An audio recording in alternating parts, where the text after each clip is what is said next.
తెలంగాణలో పలువురు ఐఏఎస్లను బదిలీ చేసింది ప్రభుత్వం. మొత్తం 24 మందిని బదిలీ చేస్తూ ఉత్తర్వులు జారీ చేసింది. మెట్రోపాలిటన్ పట్టణాభివృద్ధి ప్రత్యేక ప్రధాన కార్యదర్శిగా జయేష్ రంజన్, ఇక సీఎంఓలో పరిశ్రమలు పెట్టుబడులు సెల్ స్పీడ్ సీఈఓగా కె రామారావుకు అదనపు బాధ్యతలు అప్పగించారు. తెలంగాణ పబ్లిక్ సర్వీస్ కమిషన్ సెక్రటరీగా ఎం హరిత, రాజన్న సిరిసిల్ల జిల్లా కలెక్టర్గా గరిమా అగర్వాల్, రాష్ట్ర ఎన్నికల సంఘం కార్యదర్శిగా జి లింగ్యానాయకును నియమించారు. శివారు మున్సిపాలిటీలు, కార్పొరేషన్ల విలీనంతో అతిపెద్ద నగరంగా మారిన గ్రేటర్ హైదరాబాద్ అభివృద్ధి కోసం రాష్ట్ర ప్రభుత్వం ప్రత్యేకంగా అధికారిని నియమించింది. హైదరాబాద్ మెట్రోపాలిటన్ అభివృద్ధి సంస్థ పరిధికి సంబంధించి ప్రత్యేక ప్రధాన కార్యదర్శి జయేష్ రంజన్కు బాధ్యతలు అప్పగించింది.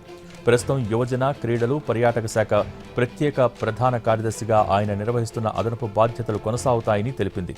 పరిశ్రమలు, పెట్టుబడుల శాఖలను ప్రభుత్వ ప్రధాన కార్యదర్శి కె రామకృష్ణారావుకు పూర్తిస్థాయి అదనపు బాధ్యతల కింద అప్పగించింది.